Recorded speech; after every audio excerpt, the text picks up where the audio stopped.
Hey, everybody. Welcome to this week's Crush It in Sales podcast. I'm your host, Melinda Van Fleet, and thank you for joining me today. I want to talk about people, period. That's how I titled the podcast. I could have gone down a path of many other titles, and I thought about it briefly, but then I was like, this is a really big topic, and it's really, really important to get your energy around how you deal with people to a place where you feel very confident and you own your power, because you have the power to decide and make choices on how you deal with people. Really knowing and embodying that you have that choice is something a lot of people struggle with. So the first thing I want to talk about today is being a people pleaser. This word, to be really honest, makes my skin crawl. It really does. And I've had many conversations about people pleasing with clients and with friends over the years. I truly do not believe there is any award at the end of the day for being a people pleaser. And then sometimes I have learned that when I have been in a conversation with somebody and they're very proud of being a people pleaser, and then you kind of dig a little deeper and it ends up that they don't mind doing whatever it is, they like it. Well, quite frankly, that's not being a people pleaser. That's just making a choice and you like it. I wouldn't say that I'm a people pleaser if I'm doing something I like. That's just, I'm doing something I like. So that's a whole separate category. So I do believe that there's confusion around the term, because being a people pleaser is really where you're doing something that doesn't feel good to you, is not really in alignment. You may not like doing it, and you're doing it to please the other person. You have to remember the universe works with pleasing yourself first. You have to be happy, and then things manifest and come to you, because then you're in alignment. So if you're constantly irritated by someone else and something else that you're doing for someone, and you haven't set your boundaries, well, who is that serving? And 9 times out of 10, really, is the person that you're trying to please really grateful and appreciative? Think about that, because often they're not, which is what causes a lot of the irritation. So if you are someone who's been going around kind of being proud that you're a people pleaser, because I do see things like this. I do see people going, I'm an empath. And I'm like, oh, that's not good.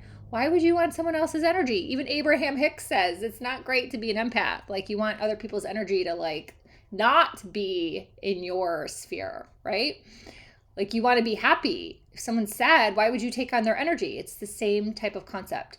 Why would you want to be a people pleaser? So take a little bit of time with that and go, okay, actually, I'm really not a people pleaser with my sister. I actually just like doing that. So I'm okay. It's all good, right? Perfect. You're not a people pleaser.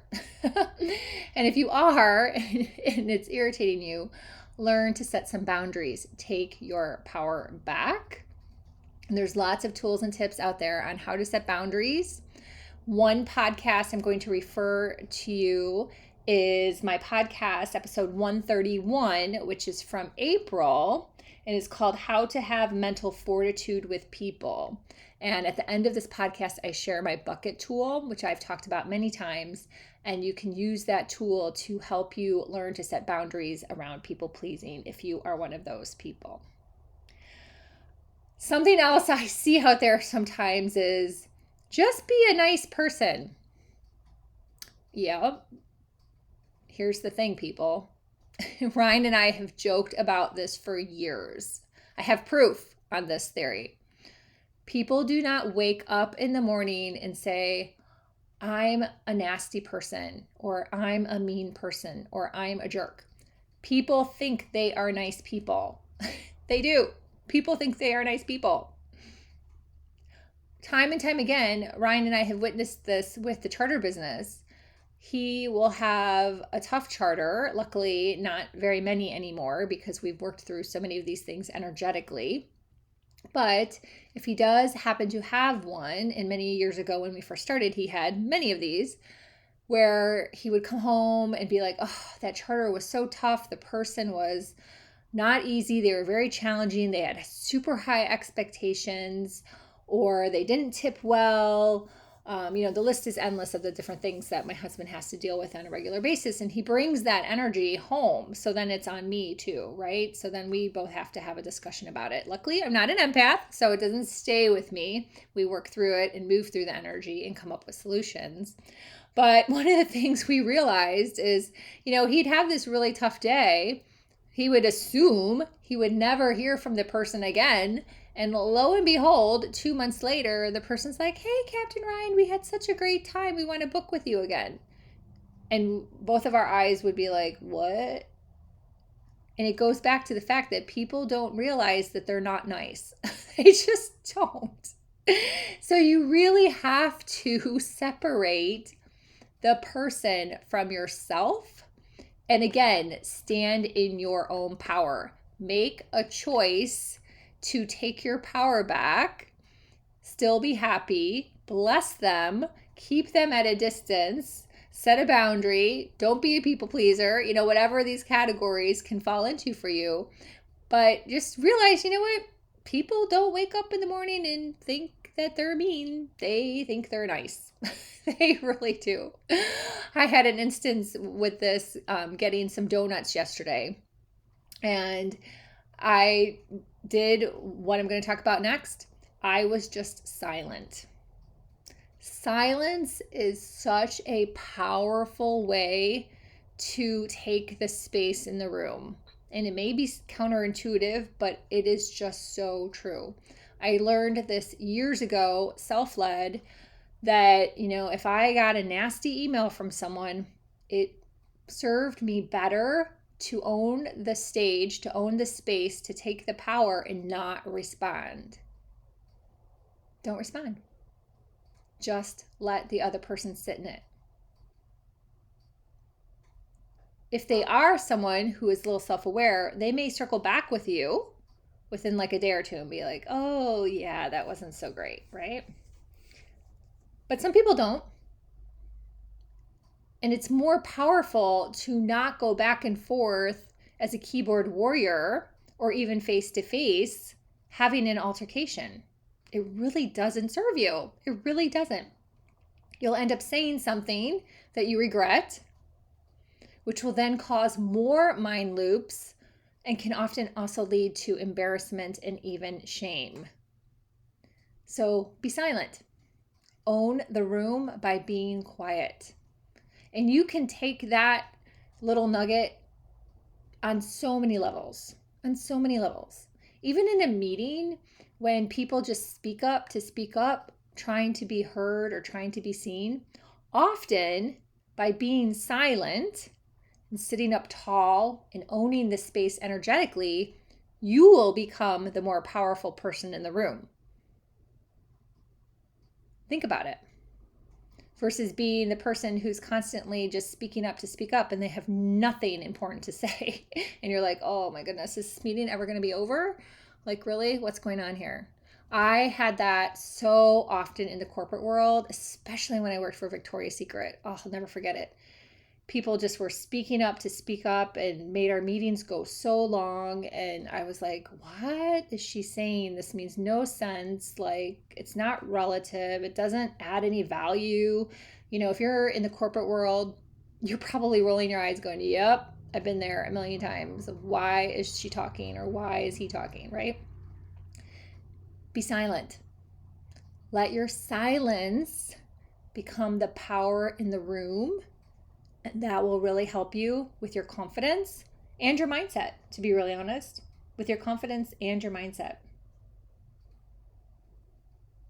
The other thing that I want to say, this is a pretty jam-packed podcast, so the other one that I'm going to say, and then I'll probably close it out, is, and this one drives me crazy. There is a saying out there, and you've probably heard it a million times, and I'm going to be very direct on this. The saying is, treat others as you would like to be treated. That statement is 50 shades of wrong. I'm sorry. It is just wrong. Why would you treat someone like you want to be treated? We are all different people. We all have different desires, needs, wants, lives, everything. We're all different people. Why would you ever treat someone like you want to be treated? That person probably doesn't want to be treated like that. It's treat people as they wish to be treated. And you know what? Yep, that might take a little time. That might take like a little mental energy. That may take a little, maybe looking at some of their things on social media to know them a little better, have a conversation before, let's say, you throw out an opinion or advice or try to take them to dinner somewhere. And one of the best stories I have, and I shared this recently with a client because we were talking about something in this lane. And I was like, can I share a story? And he was like, sure. And it just brought me back to when I was an associate buyer at Saks Fifth Avenue in New York. The big flagship store on Fifth Avenue is right next door to the corporate office. So often at lunch, my coworkers, whether they were same pay grade or less pay grade or higher pay grade, it didn't matter. Many of them went next door to the spa, to the salon, and let's say got their nails done, got their eyebrows waxed. That was a really big deal at the time, getting your eyebrows waxed. Or, got their hair done or whatever. They used the spa a lot. I never, ever, ever used the spa. I'm just not a spa girl. I, to this day, am not a spa girl. I don't know why. I'm not into massages. It's just not my thing. I do my own hair, except for a haircut. I do my own nails. Like I don't go to spas. I have nothing against them. I just don't go to them. It's not my thing. And I was always very vocal about this in terms of the fact that people were, gathering each other to go over for lunch. I worked there for a few years. And so people knew like that I didn't go there. I like took a walk on my lunch break or continued to work. I didn't go to the spa. And what ended up happening was the buyer who I was reporting to when I was an associate buyer, her name was Sonia. And for Christmas, what did she do? She gave me a gift certificate for the spa. And she gave me the gift certificate, and I'm not good with having a poker face, I'll be really honest. And I'm sure I had this look on my face like, you have got to be kidding me. Everyone here knows I don't go to the spa. But I didn't say anything. I was silent. And a few minutes later, she goes, oh my gosh, you don't go to the spa. And I said, no, I don't. She was like, oh my gosh, I'm so sorry. So when you hold your power and you're just silent, sometimes it makes people's brain go click, click, click, click, click. I ended up still using it. I think I bought some shampoo or something like that, whatever. And I just kind of made light of it and moved on. But it always stuck with me to get to know the people on your team. If you are a leader, what do they like? Some people's values are that they want, an extra vacation day. Some people want more money. Some people love to go to lunch. Some people love to go to lunch and have sushi. Some people love to go to TGI Fridays. Like everyone is different. So take a second and don't assume that people like what you like or like to be treated like you like. Take a second and learn a little bit about the person. That'll make your relationship go so much farther. Oh my gosh, so much farther if you took like 5 seconds to understand a little bit about them before jumping into something, whether it's buying them a present or taking them somewhere. And it'll just really help the energetic exchange because then that person's going to be super excited, right? And then you're going to be super excited. You're like, oh my gosh, yay, my 5 seconds of research really helped with this relationship, and whew, total positive energy. You will be amazed at where that goes. So I hope you like this podcast. I actually really gave it a lot of thought because I do believe there's such a miss out there with people running on autopilot. I talk about autopilot a lot. It is a huge factor in our lives, and it's really reconditioning your brain, rewiring yourself to slow down. Slow down. Scheduling more time in your day for peace, for calm, for self-reflection, for taking a walk, running if you're a runner, any type of exercise is good, getting outside. But often people are just loading their days with all these like very left brain masculine activities, and then they miss out on all this stuff. And they're really missing out on building relationships that are genuine because they're not listening. They're not listening to the other person. They're just in their own like do, and they're totally missing out.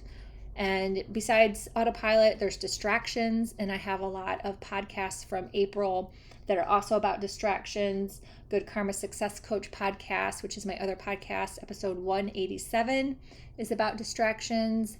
And that time frame, I was definitely podcasting a lot about distractions. So if you're looking for some more tools and stories, so you're not alone. You are not alone. Don't feel bad. You are not alone. Check out those podcasts as well. And if you're interested in private one-on-one coaching, I have several options. I have traditional weekly coaching. I have Voxer coaching, which also includes some phone calls. And I also have laser coaching. And I'm going to be starting the Beyond Basic Mastermind, which will be a monthly group coaching experience. Very soon, I'll put the link in this show notes since I'm just starting it. Obviously, I want to get some people going in the group, and so I'll be promoting it and then get it going. And then also my 2-day experiences. The next one is likely still going to be on visibility. So yay, I'm super excited about that. Let's get visible. So connect with me. Again, check out the show notes for all the good things. And until next week, I really hope you crush it in sales. Thank you so much for listening.